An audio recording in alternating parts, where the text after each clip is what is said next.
Me llamo Stefan Levy. Tengo 25 años. Soy periodista. Y desde hace más de una década, escribo para un medio independiente en Nueva York. He cubierto guerras, elecciones, desastres naturales, pero nada, absolutamente nada, me había preparado para lo que encontré en el caso de Brandon y Bianca. Yo no conocía a Bianca. Nunca crucé palabras con Brandon. Pero lo que ocurrió entre ellos me persigue como un fantasma, que susurra en las madrugadas, en el brillo frío de una pantalla de celular, donde el horror ya no se esconde bajo la cama, sino tras los filtros de Instagram. Esta es su historia, y es la mía también, porque fui yo quien la investigó, quien vio las imágenes antes de que fueran eliminadas, quien habló con la madre, quien tembló frente a un cuaderno manchado con sangre seca, quien no volvió a dormir bien desde entonces. Todo comenzó como muchas historias modernas. Con un follow, Brandon Clark era un joven de Henry 10 años, con rostro amable y perfil público. Le gustaba el anime, la música indie, los selfies frente al espejo con frases filosóficas recicladas. Bianca Devins tenía apenas 7 años, una sonrisa dulce y un rostro que parecía de acuarela. Se conocieron en Instagram, pero bien pudo haber sido Tinder, Twitter o Discord. El canal daba igual, lo que importaba era el algoritmo, ese empujón invisible que te acerca a quien quizás nunca debiste conocer. Comenzaron a hablar por mensajes privados. Brandon la idolatraba, comentaba cada foto, le enviaba canciones, memes, frases profundas. Se convirtió en su sombra digital. Ella lo veía como un amigo, un chico que la entendía. Compartían ansiedad, insomnio, arte, pero para él, Bianca era algo más. Era su musa, su centro, su obsesión. 3 citas bastaron, 3 salidas normales, un café, una película, un concierto. Nadie lo vio venir, ni ella, ni su familia, ni siquiera la policía, acostumbrada a rastrear peligros entre los márgenes grises de la ley. Y luego, la noche del crimen. Era verano en Utica, una ciudad pequeña del estado de Nueva York, a casi 5 horas en auto desde Manhattan. Bianca y Brandon habían ido a un concierto local, se tomaron fotos juntos, sonreían, a ojos de todos. Eran una pareja feliz, pero al salir del evento, todo cambió. Las versiones son difusas, pero lo que logré reconstruir fue esto.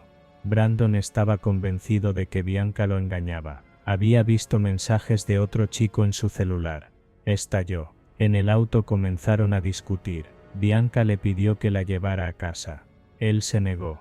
Lo que ocurrió en los siguientes minutos fue una mezcla letal de celos, narcisismo y psicopatía. Brandon sacó un cuchillo de la guantera. La atacó en el asiento trasero del auto. 1, 2, 3 veces. Más de 7 puñaladas. Bianca murió desangrada, mientras suplicaba. El horror no terminó ahí. Brandon tomó su celular y fotografió el cadáver. Luego subió las imágenes a su cuenta de Instagram Stories con mensajes como "Lo siento, Bianca, y ahora nadie más te tendrá". En cuestión de minutos, la imagen se esparció como un incendio. Capturas, reacciones, mensajes. Algunos pensaron que era arte oscuro, otros, una broma macabra, pero no, era real, brutalmente real. Me enteré del caso por una notificación. Un colega de Reddit me mandó un mensaje encriptado: "Tienes que ver esto antes de que lo borren". Abrí el link. No estaba preparado. La foto de Bianca, con el rostro cortado, su cabello empapado de sangre, y el texto sobreimpreso con emojis. Sentí náuseas. Cerré la laptop, vomité en la cocina, y luego encendí la grabadora. Era periodista.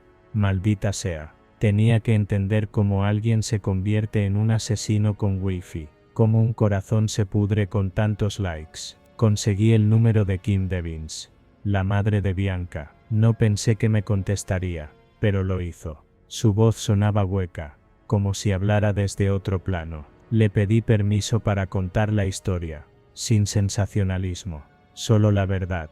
Mi hija era arte, me dijo, era risa y luz.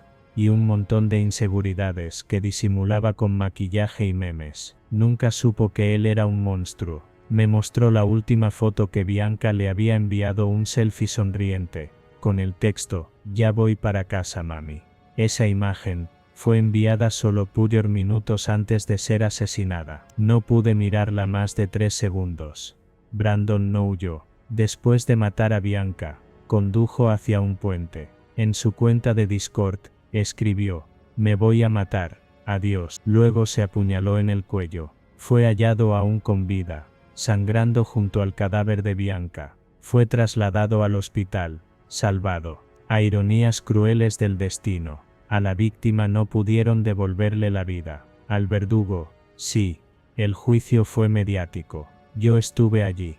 Brandon se presentó como un joven confundido, víctima de su propia inestabilidad emocional. Lloró, se disculpó, dijo que la amaba. El juez no se dejó impresionar. Amar no es poseer, dijo con la voz firme. Amar no es asesinar.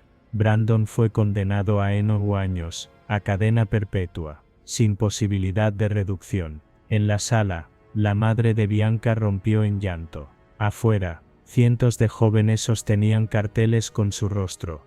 Justicia para Bianca. Ni una más. Las redes también matan. Pero la pesadilla no terminó con el juicio. Las imágenes seguían circulando. Cada vez que alguien buscaba su nombre en Google, aparecían versiones pixeladas del crimen. Algunos usaban su caso como creepypasta, otros para teorías oscuras. Un influencer usó la historia como parte de un video de reacciones, monetizado. Intentamos borrar cada copia, cada link, pero es imposible matar algo que ya fue tragado por el Internet profundo.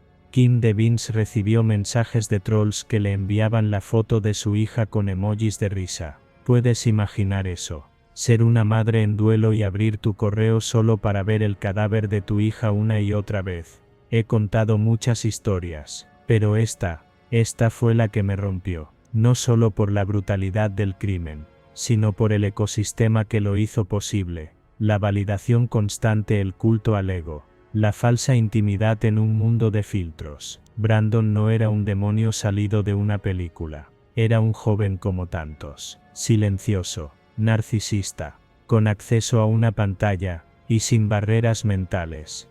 Y Bianca era solo una adolescente, como tu hermana, como mi sobrina, como cualquier chica que busca cariño y recibe cuchillas. El caso me cambió. Dejé las redes por un tiempo. Me alejé de los comentarios, me sumergí en terapia, y escribí esto, porque hay historias que deben contarse aunque te arranquen pedazos, porque alguien en este momento está hablando con un Brandon sin saberlo, y quizá con suerte, esta historia la haga mirar 2 veces antes de subir la próxima foto.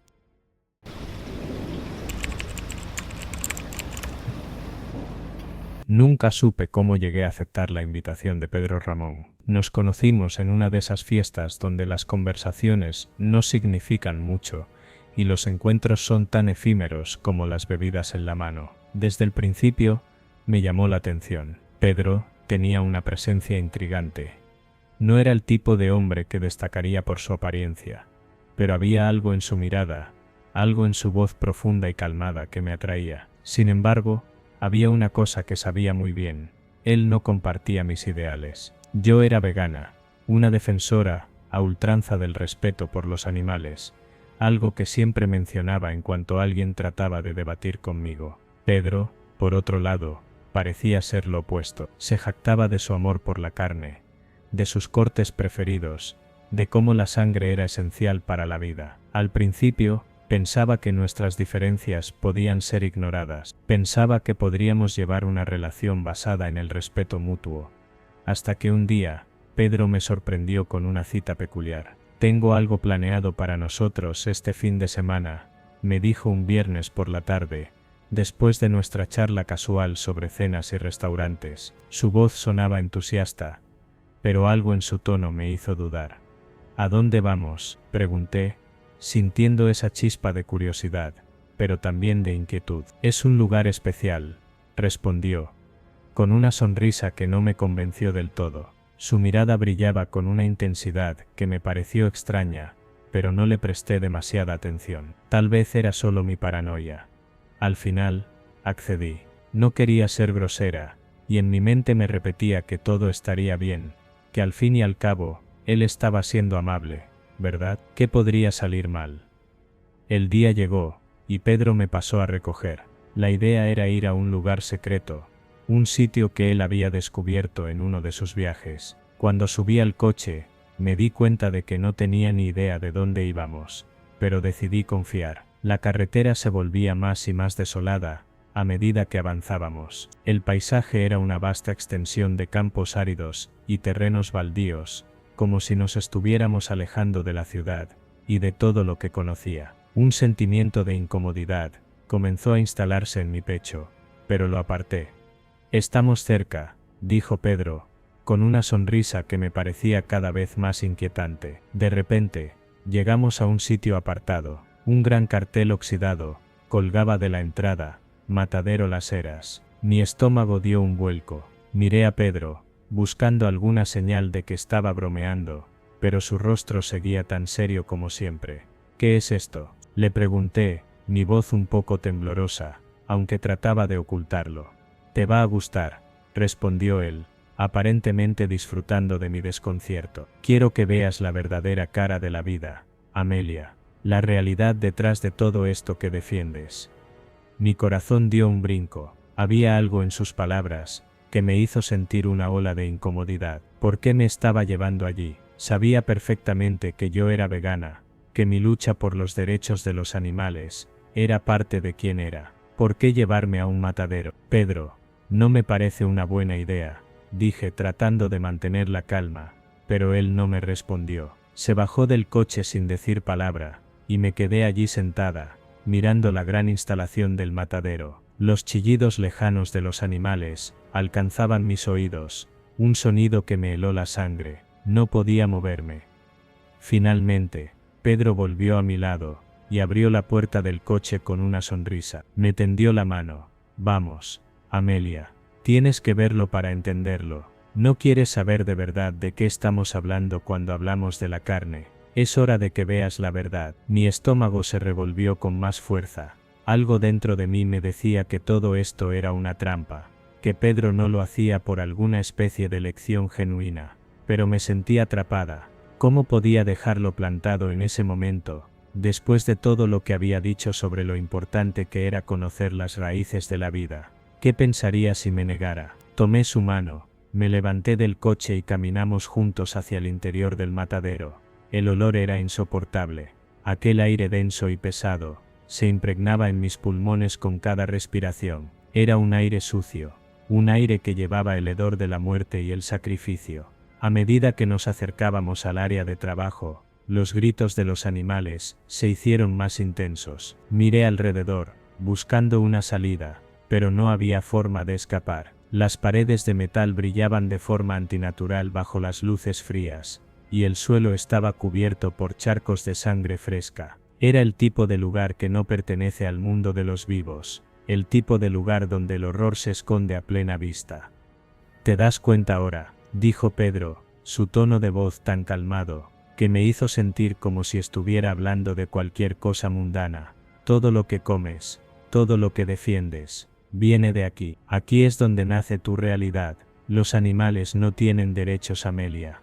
Esto es lo que realmente pasa». Mis piernas comenzaron a temblar, y una parte de mí quería huir, correr tan lejos como fuera posible, pero mis pies no respondían. Todo a mi alrededor era una pesadilla, un laberinto de muerte que me envolvía. No sabía por qué Pedro me estaba haciendo esto. No entendía su necesidad de demostrarme algo tan cruel, tan salvaje. «Pedro, esto es horrible. ¿Por qué estás haciéndome esto?», le grité, mi voz quebrándose mientras me alejaba de él buscando desesperadamente algún tipo de escape. Las lágrimas comenzaban a nublar mi visión, pero no podía apartar la vista de las vacas, de los animales atados a las paredes, esperando su destino. La violencia del lugar me estaba consumiendo. Pedro me miró con una sonrisa torcida, una expresión que reflejaba una mezcla de desprecio y diversión. «Lo que no entiendes, Amelia, es que todo esto es real. No puedes seguir viviendo en tu burbuja.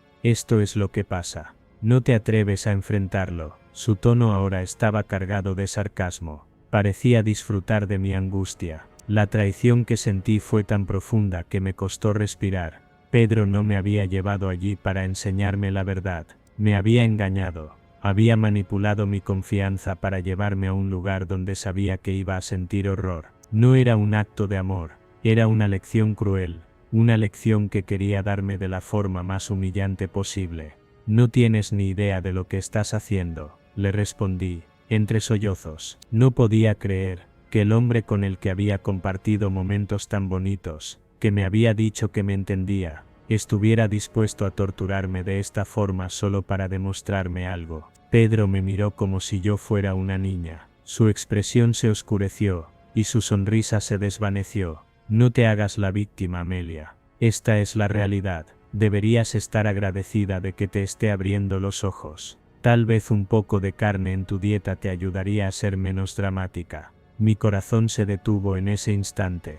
¿Dramática? ¿Acaso no veía lo que estaba pasando? ¿Acaso no entendía el daño que me estaba causando? Pero no le importaba. Él estaba buscando algo en mí, algo que ni yo misma podía comprender. Tal vez solo quería que viera el sufrimiento y la muerte que él veía como algo normal. Finalmente, cuando vi que no había ningún propósito en seguir allí, me giré y salí corriendo, dejando atrás las risas de Pedro, que se desvanecieron en la distancia. El eco de los animales, sus gritos y sus ojos llenos de miedo, me perseguirían por el resto de mis días. Nunca entendí por qué Pedro decidió llevarme a ese lugar. Nunca supe si quería que cambiara, o si simplemente quería destrozar algo dentro de mí. Pero a partir de esa noche, algo en mí cambió para siempre. Ya no era solo un acto de rechazo a la carne, era una herida profunda, una traición que nunca podría perdonar. Tal vez, al final, Pedro nunca entendió lo que realmente había hecho. Tal vez, para él, todo era un juego. Pero para mí, esa noche, fue la lección más dolorosa de todas. Y lo peor de todo, era que nunca sabría por qué lo hizo.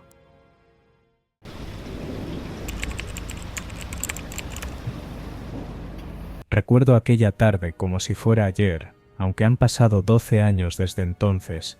Todo sigue claro en mi memoria, grabado con una precisión aterradora. El sonido del río, el viento que agitaba las hojas de los árboles, y el eco distante del llanto que nos persiguió. A veces, cuando me siento a pensar en ello, me doy cuenta de que ni siquiera yo puedo explicar completamente lo que ocurrió esa noche, pero lo que sí sé es que cambió nuestras vidas para siempre.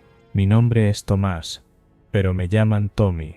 Nací en Dolores Hidalgo, una ciudad tranquila, con una historia llena de leyendas y secretos que se susurran a través de las generaciones. En esa ciudad, crecí junto a Evelyn, mi primer amor, el que transformó mi mundo desde el momento en que la vi.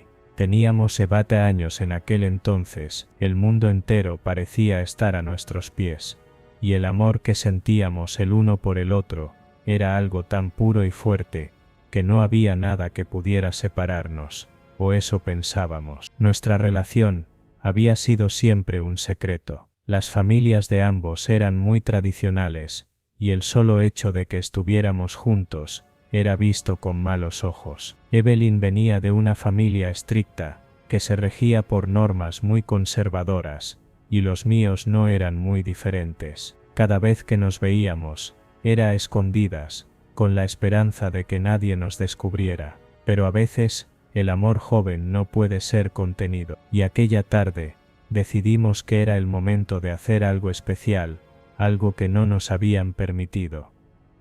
Hoy será perfecto, Tommy, me dijo Evelyn con esa sonrisa suya que me derretía. No necesitamos nada más que estar juntos. Estábamos en el borde del río, un lugar que habíamos descubierto de niños, cuando solíamos jugar a esconderse entre las rocas y los árboles. Aquella era nuestra pequeña escapatoria, nuestro refugio secreto, donde ni nuestros padres, ni nadie más podía encontrarnos. El agua fluía tranquila, casi hipnótica, y la luz dorada del sol poniente bañaba todo el paisaje. Era el escenario perfecto, para lo que habíamos planeado. Nos sentamos en la orilla, cerca de unos árboles grandes, que formaban un pequeño claro. Evelyn se recostó sobre mi pecho, y el suave murmullo del río nos rodeaba, dándonos una sensación de paz. Por unos momentos, el mundo parecía detenerse. ¿Te has dado cuenta de lo lejos que estamos de todo?, dijo Evelyn, mientras jugaba con las hojas caídas. Deberíamos quedarnos aquí para siempre. Nadie podría molestarnos.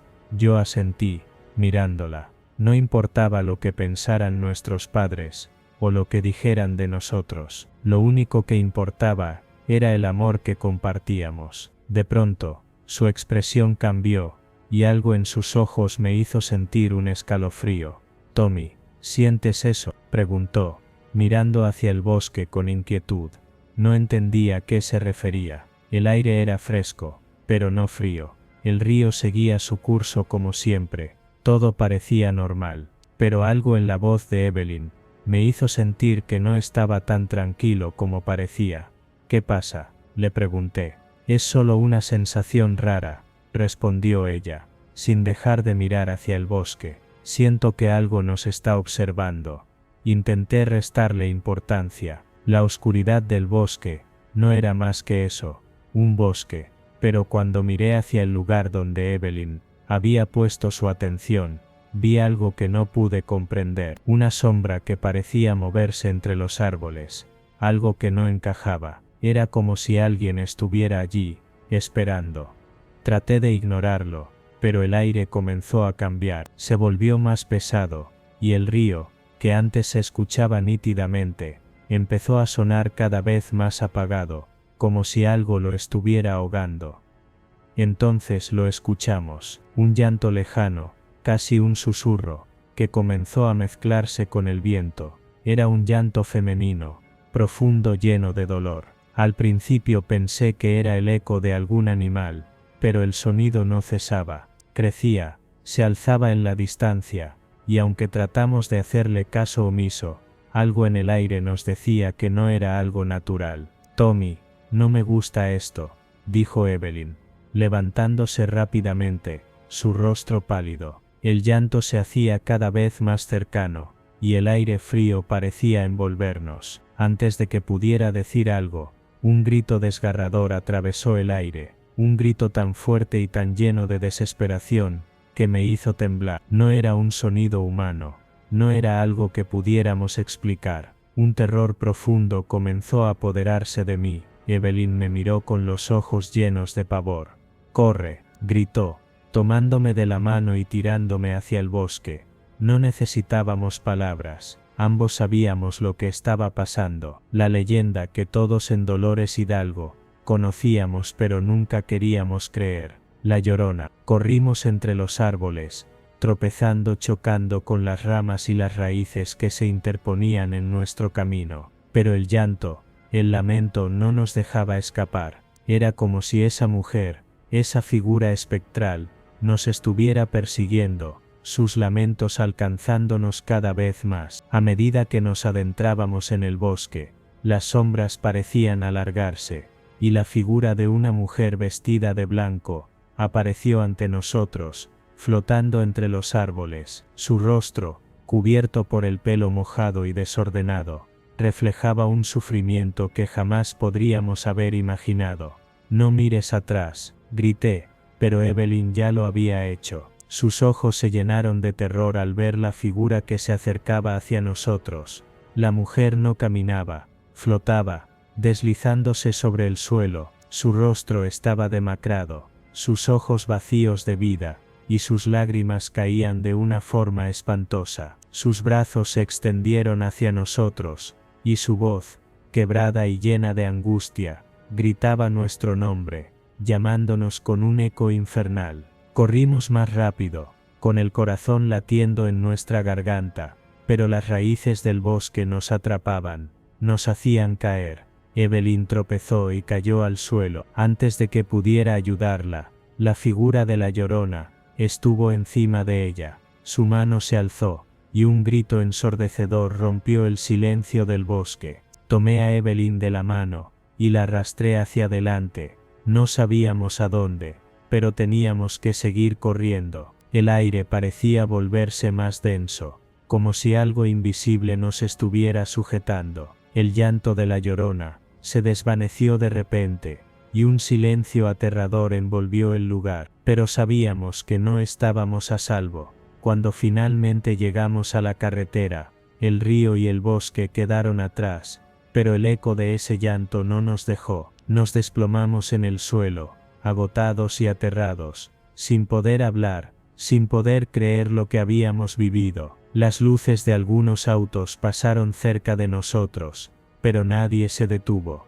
Evelyn temblaba, y yo no sabía qué hacer, no sabía cómo explicarlo. Nadie nos creyó cuando tratamos de contar lo que habíamos visto. Decían que habíamos estado asustados, que habíamos imaginado cosas, pero no, lo sabíamos. La Llorona había estado allí, nos había perseguido, y eso era real. Hoy, 12 años después, Evelyn y yo estamos casados, tenemos hijos y vivimos en la misma ciudad. Algunas noches, cuando el viento sopla fuerte, escuchamos el llanto a lo lejos, y aunque tratamos de ignorarlo, sabemos que nunca podremos olvidar lo que ocurrió esa noche. Los recuerdos de la Llorona siguen vivos en nosotros, una presencia que no podemos dejar atrás, un eco que nunca se apaga.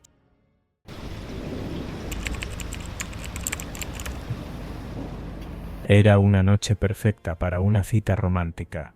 La ciudad se sumergía en la tranquilidad que solo la oscuridad podía traer. Las luces suaves del restaurante iluminaban las paredes de ladrillo, creando una atmósfera íntima y acogedora. Leticia y yo, Juan Manuel, habíamos decidido celebrar nuestro tercer aniversario en un restaurante francés de moda. Sabíamos que había algo especial en ese lugar, algo que prometía ser una velada memorable. Lo que no sabíamos era que esa noche se convertiría en un oscuro y sangriento recuerdo, algo que jamás olvidaríamos. El restaurante era pequeño pero sofisticado, con mesas bien dispuestas, velas encendidas en cada una, y una música suave de fondo que nos hacía sentir como si estuviéramos en un París antiguo. El aire dentro estaba impregnado de un delicado aroma a pan recién horneado y hierbas finas. Cada rincón del lugar parecía diseñado para que la velada fuera perfecta, y lo era al menos hasta que la oscuridad se apoderó de la noche.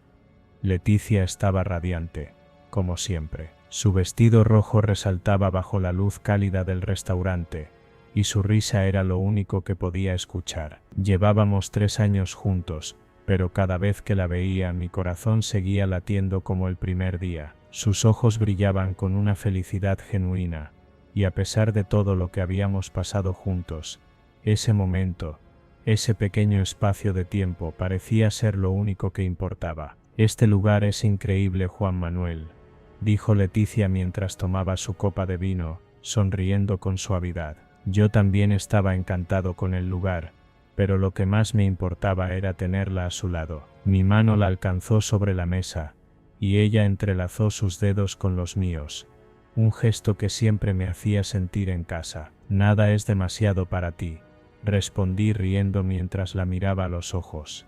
La noche avanzaba tranquila, entre conversación y risas. Los camareros iban y venían, trayendo platos exquisitos, un foie gras acompañado de un toque de mermelada de cebolla caramelizada, unos caracoles en mantequilla con ajo, y de plato principal, un filete de ternera con una reducción de vino tinto. Todo parecía perfecto. ¿Qué más podía pedir? Pero justo cuando comenzábamos a relajarnos y disfrutar de la comida, algo extraño comenzó a suceder. Un murmullo lejano rompió la quietud del ambiente, como si una conversación ajena estuviera desentonando con la suavidad del lugar. Al principio fue algo que tratamos de ignorar, pero la voz de un hombre empezó a hacerse cada vez más fuerte.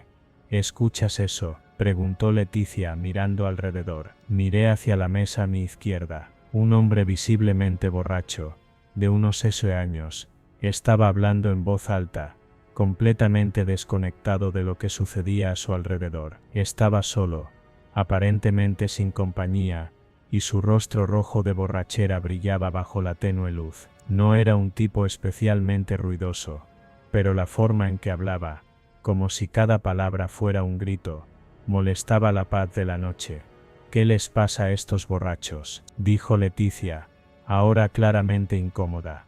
Yo también me sentía incómodo, pero decidí no darle mucha importancia. Habíamos venido a disfrutar de nuestra noche. Sin embargo, la incomodidad de esa mesa empezó a ser más palpable. El hombre no dejaba de reír, de decir cosas incoherentes, y en un momento, se levantó de su silla de manera abrupta, tambaleándose. Los platos que tenía en la mesa temblaron, y la mujer a su lado, que parecía ser su acompañante, trató de calmarlo.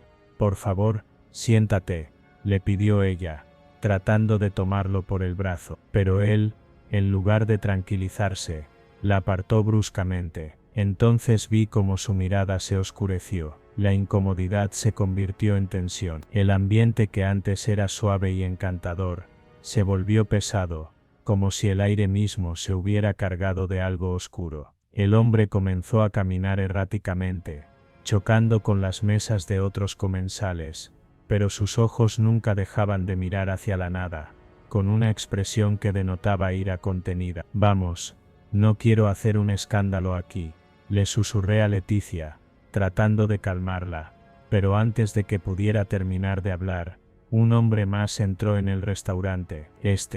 Aunque también borracho, parecía mucho más tranquilo, casi calmado en su desorientación. Al principio no le presté mucha atención, hasta que vi que caminó directamente hacia el primer hombre, que seguía dando tumbos entre las mesas. No sé qué fue lo que hizo que esa interacción se volviera tan peligrosa, pero en un abrir y cerrar de ojos, el ambiente se tornó tenso, cargado de una violencia latente. Los dos hombres se encontraron en el pasillo estrecho que dividía las mesas. La mujer trató de intervenir, pero el hombre borracho parecía completamente fuera de sí. Las palabras que intercambiaron fueron ininteligibles, pero su lenguaje corporal era una amenaza palpable. De repente, el primer hombre, ya completamente fuera de sí, se dio vuelta, buscando algo en su mesa. En sus manos apareció una botella de vino. No era una botella cualquiera,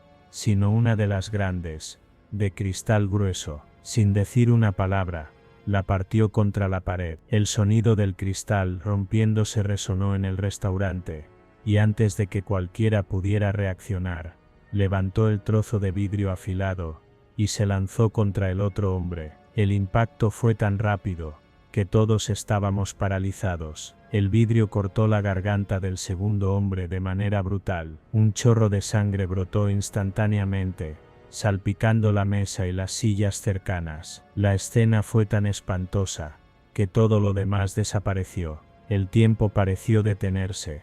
«¡Oh Dios!», gritó Leticia, intentando apartarse, pero el horror estaba frente a nosotros. El hombre atacado se desplomó al suelo con un sonido sordo, su cuerpo convulsionando mientras la sangre manchaba todo lo que tocaba. La mesa, la comida, el suelo, todo estaba siendo absorbido por la hemorragia. La mujer del hombre atacado gritó desesperada, pidiendo ayuda, pero nadie se movía. La gente estaba congelada en su lugar, incapaz de procesar lo que había ocurrido. Yo me levanté, pero mi cuerpo no respondía. Todo sucedía tan rápido, y a la vez tan lento.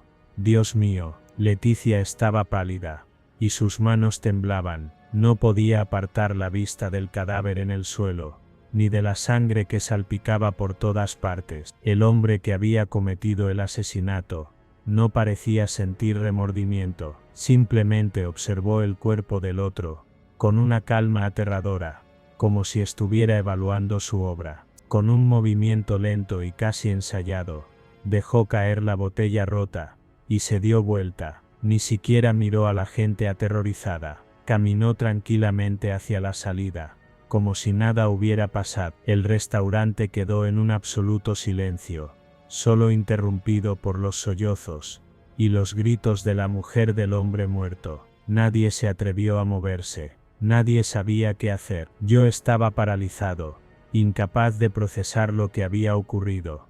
«Juan Manuel, ¿estás bien?», preguntó Leticia, pero su voz temblaba, su rostro lleno de horror. La policía llegó en cuestión de minutos, pero el asesino ya se había ido. Nos interrogaron a todos, pero yo no podía articular palabras. No quería creer lo que había sucedido, pero la sangre en mi camisa, en mis manos, me decía lo contrario. El hombre que murió no pudo ser salvado. La escena quedó grabada en mi mente para siempre. Y lo peor fue lo que ocurrió después. La sangre, el olor a muerte, el sonido del vidrio rompiendo el silencio. Todo eso quedó en el aire, en los recuerdos, y especialmente en Leticia. El trauma de esa noche nunca la dejó. Cada vez que cerraba los ojos, veía la escena de la violencia brutal, de la sangre cayendo sobre la mesa, de su ropa empapada de la muerte que nos rodeaba. Aunque tratamos de seguir adelante, la relación cambió. No era lo mismo. Había algo en el aire, un vacío, una herida que no podíamos curar. Leticia nunca fue la misma después de esa noche. Yo tampoco. El tiempo pasó, pero el recuerdo del asesino, de la sangre, de la vida perdida de manera tan absurda, nunca nos abandonó. Hoy, a años de esa noche, todavía escucho el sonido del cristal roto en mi cabeza, y me pregunto si podríamos haber hecho algo diferente, pero sé que no lo podríamos haber evitado. A veces, la violencia simplemente llega sin previo aviso.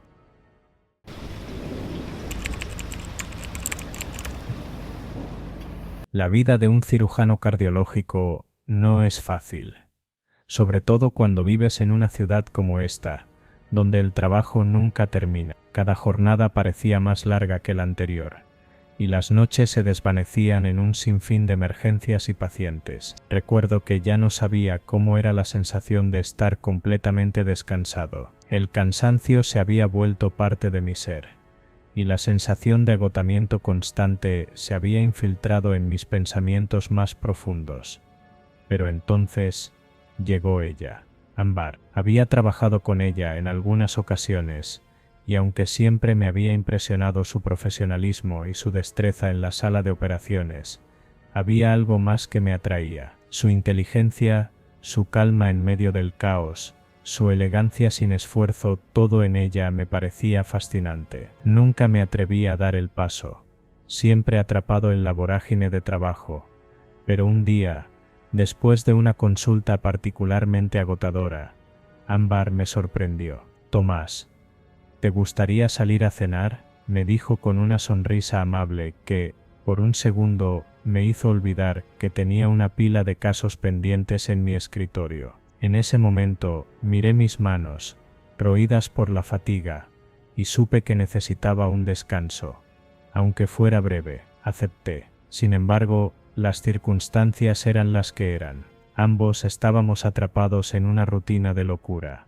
No había tiempo para reservar en un restaurante, ni para algo tan sencillo como una cena tranquila. Decidimos hacer algo diferente, algo que, de alguna manera, se ajustara a nuestras vidas, una cita en el consultorio.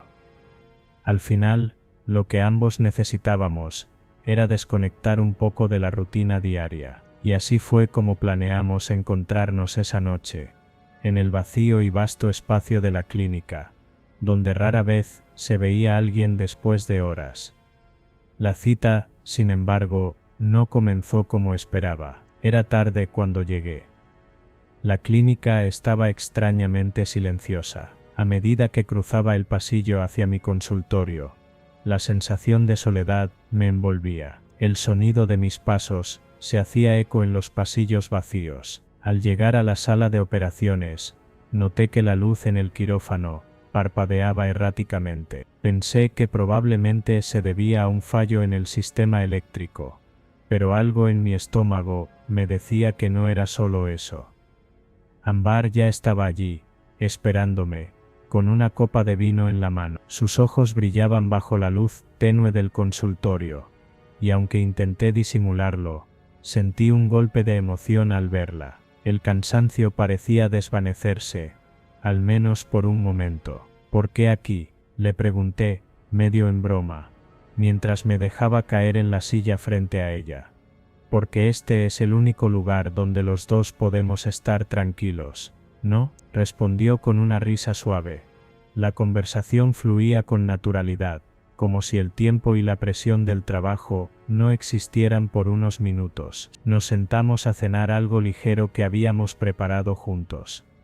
La cena transcurría en una calma relativa, pero había algo extraño en el aire. El silencio de la clínica se hacía pesado, y a veces, el sonido de nuestros cubiertos contra los platos parecía amplificado en la quietud del lugar. Fue entonces cuando las luces comenzaron a fallar.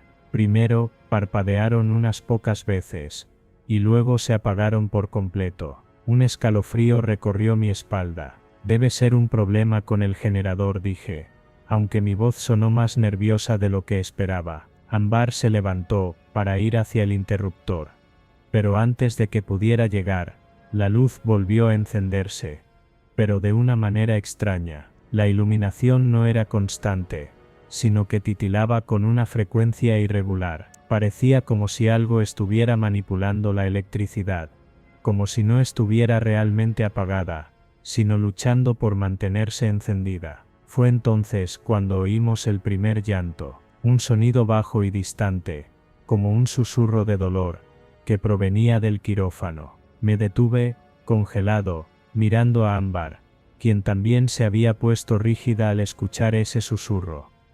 ¿Escuchaste eso?, preguntó ella, mirando con inquietud hacia la puerta del quirófano. Al principio, traté de racionalizarlo. No era la primera vez que los viejos sistemas de la clínica causaban ruidos extraños, pero este llanto no era normal. Parecía venir de algún lugar profundo, como si alguien estuviera intentando comunicarse desde más allá de la muerte. Intenté restarle importancia, pero en el fondo, algo no encajaba. Me levanté y fui hacia el quirófano. Ámbar me siguió, aunque sus pasos sonaban vacilantes. El aire en el pasillo era frío, demasiado frío para una noche tan cálida. La puerta del quirófano se abrió con un chirrido. Lo que vi dentro me heló la sangre.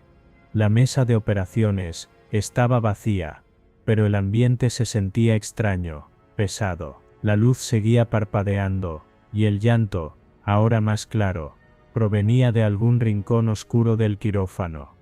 «Tomás», susurró Ámbar, su voz temblorosa.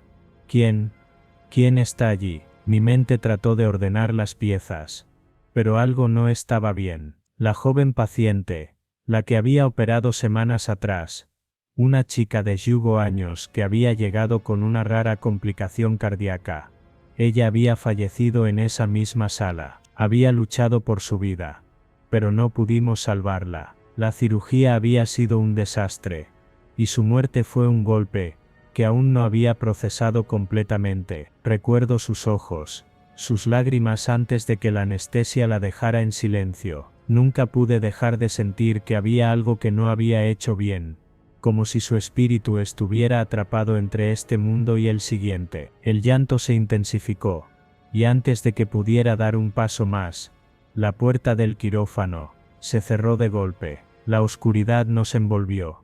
Ámbar y yo estábamos atrapados. «¿Qué está pasando aquí?», grité, aunque mi voz sonaba distante, como si no estuviera realmente allí. Ámbar intentó abrir la puerta, pero no se movió. La oscuridad era absoluta, y el llanto se había transformado en un lamento. La chica que había muerto. Su alma no descansaba en paz. El frío se intensificó, y un soplo de aire helado me recorrió la espalda. Algo estaba en la habitación con nosotros. Podía sentirlo. Su presencia a la presencia de la joven que había fallecido, la que nunca pudo encontrar la paz. El llanto ahora era un grito ahogado, como si ella tratara de comunicarse, de buscar algo que se le había arrebatado. De repente, las luces se apagaron completamente, dejándonos en la oscuridad total. «Tomás, ¿qué hacemos?», Ámbar gritó, su voz llena de pánico. El aire se volvió denso, pesado, casi irrespirable. No sabía qué hacer, ni cómo salir. En ese momento, comprendí que no solo estaba luchando contra el agotamiento físico, sino contra algo mucho más grande, algo que iba más allá de la lógica. Finalmente, la puerta se abrió por sí sola, y un grito resonó en la distancia. Corrimos hacia el pasillo. Sin mirar atrás, la luz volvió a encenderse, pero el llanto persistió, como una sombra que no podía ser ignorada. Esa noche, la cita que había comenzado como una oportunidad para desconectar, se convirtió en una pesadilla que nunca podría olvidar. Ambar y yo nunca hablamos de lo que sucedió después de esa noche. Al día siguiente, me encontré mirando la sala de operaciones, como si esperara que alguien me dijera lo que realmente había ocurrido allí, pero nunca lo supe, y esa sensación, esa pesadez, nunca se fue. Desde ese día, cada vez que paso cerca del quirófano, siento que ella está allí, esperando, observando, llorando.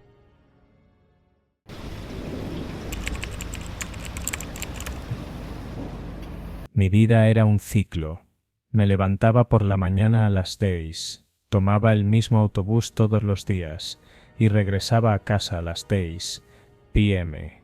Casi sin hablar con nadie, mis interacciones eran limitadas al trabajo y a los cortos momentos en los que intercambiaba algunas palabras con mis compañeros. La rutina me ahogaba, y aunque no lo admitiera, me había acostumbrado a la monotonía. Nada destacaba en mi día, hasta que conocí a Norberto. Fue en la parada del bus. Durante semanas lo vi, pero nunca habíamos hablado.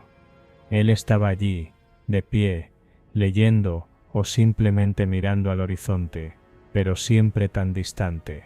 De vez en cuando nos cruzábamos las miradas, como si en algún lugar de ese espacio vacío y concreto hubiéramos creado una conexión que solo existía en ese fugaz momento. Pero nunca fue más que eso, un cruce de miradas. Una mañana, sin embargo, algo cambió.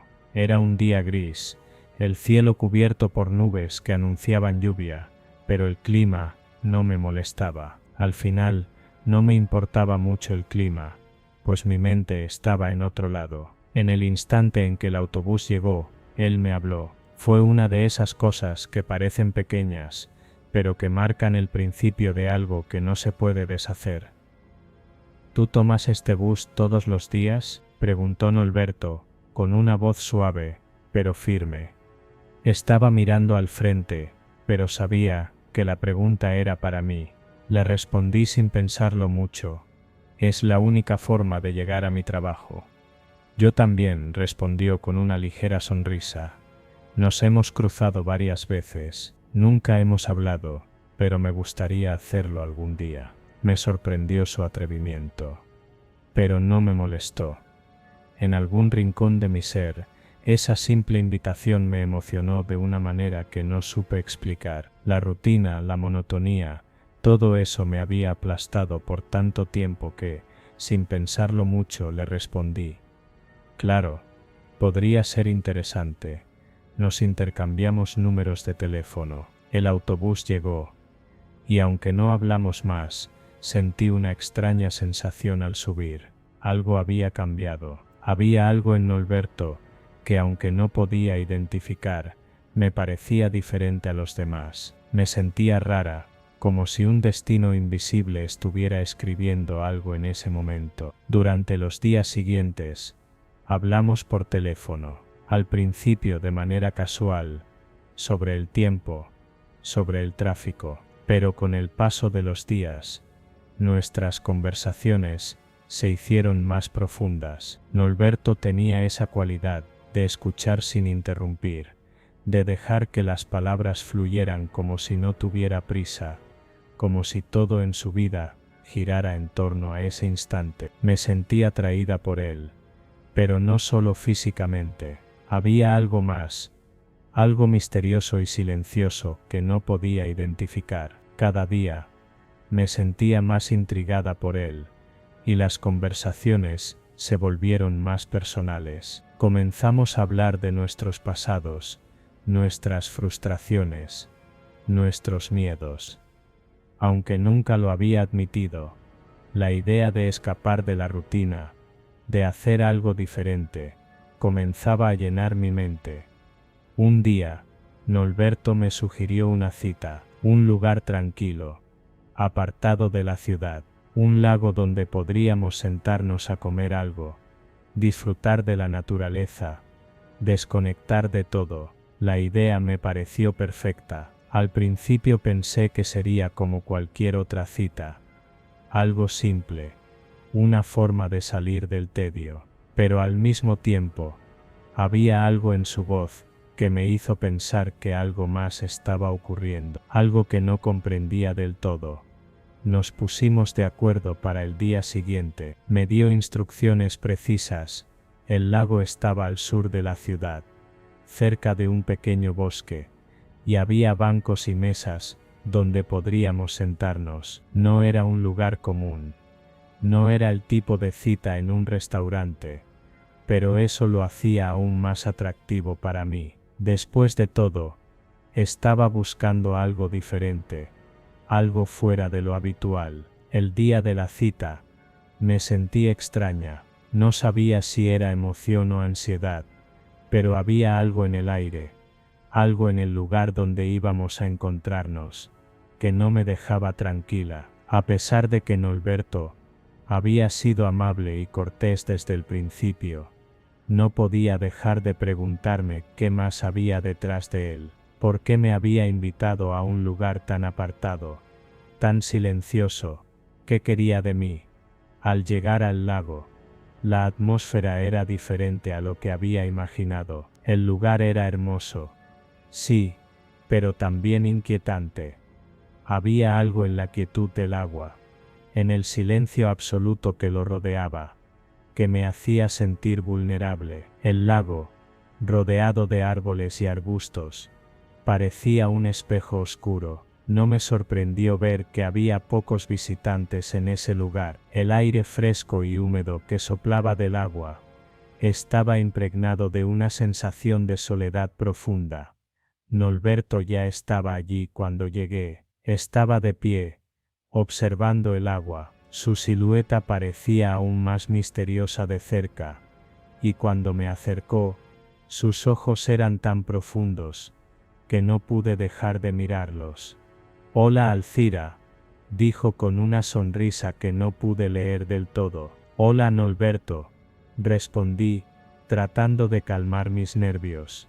El primer momento fue incómodo. Nos sentamos en una de las mesas y sacamos la comida, pero algo no estaba bien. El silencio, la paz superficial del lugar, comenzaba a sentirse opresiva. El murmullo del viento a través de los árboles, las aves que de vez en cuando pasaban, todo parecía estar en perfecta armonía. Pero yo no podía dejar de sentir que algo se estaba acercando, algo oscuro. Norberto empezó a hablar, pero yo no podía dejar de mirar el agua. Algo en el fondo de mi estómago me decía que debía irme, pero me quedé allí, intentando mantener una conversación normal, tratando de ignorar la creciente sensación de malestar. De repente, Norberto se quedó en silencio, miró hacia el agua, y por un momento, pensé que iba a decir algo, pero no lo hizo. La calma volvió, pero ahora se sentía extraña, asfixiante. Fue entonces cuando lo vi, en el agua. Algo flotaba. Era un niño. Al principio, pensé que podría ser un muñeco o una rama, algo arrastrado por la corriente, pero cuando miré más de cerca, me di cuenta de que era un cuerpo. Un niño, de unos 10 años, flotaba boca arriba, con los ojos cerrados. Su piel pálida se contrastaba con el agua oscura del lago. Mi corazón dio un vuelco. En ese momento, el aire pareció volverse espeso, y el terror me envolvió. «Norberto», susurré, sin poder apartar la vista del niño flotante. Él no respondió. Estaba mirando el mismo lugar que yo, pero su rostro estaba inexpresivo, como si no estuviera viendo lo que yo veía. «¿Quién? ¿Qué es eso?». Mi voz temblaba de miedo. Norberto se levantó lentamente, sin decir una palabra. Yo lo seguí, con el miedo haciendo que mi cuerpo se moviera sin querer. Cuando nos acercamos más al agua, el niño parecía flotar sin esfuerzo, moviéndose suavemente con la corriente, pero no parecía natural, no era algo que un niño muerto hiciera. Fue entonces cuando lo oímos, un susurro, un sonido bajo, casi imperceptible, como un lamento. El niño, ahora más cerca de nosotros, parecía estar buscando algo en el agua. Sus ojos, completamente negros, se abrieron de golpe. No pude gritar, no pude moverme. Mi cuerpo estaba paralizado por el terror. Norberto comenzó a alejarse, dando pasos atrás, sin apartar la mirada del niño. En ese momento, su rostro cambió. Ya no estaba tranquilo ni sereno, estaba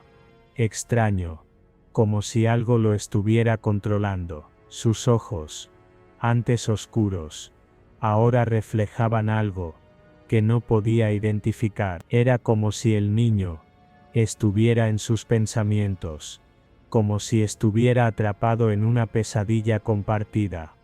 Tenemos que irnos, Alcira, dijo con voz baja, casi un susurro. No entendí por qué, pero de alguna manera, sabía que tenía razón. Sin pensarlo más, comenzamos a correr. El sonido de nuestros pasos era ensordecedor en el silencio del lugar. No miré atrás. Llegamos a la carretera, y aunque estaba agotada, no pude dejar de sentir que algo nos estaba persiguiendo, algo que no veíamos, pero que estaba con nosotros, entre las sombras. Llamamos a la policía, desde mi teléfono, pero cuando llegaron, el lugar ya estaba vacío, el niño había desaparecido, y el lago estaba tan tranquilo como siempre.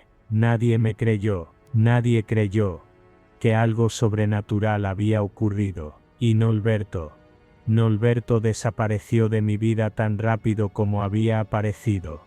Nunca tuve otra cita con él, nunca volví al lago, pero siempre supe, en lo más profundo de mí, que aquello había sido real. Algo en ese lago no descansaba en paz, y Norberto, si alguna vez volvió a mi vida, nunca más lo supe.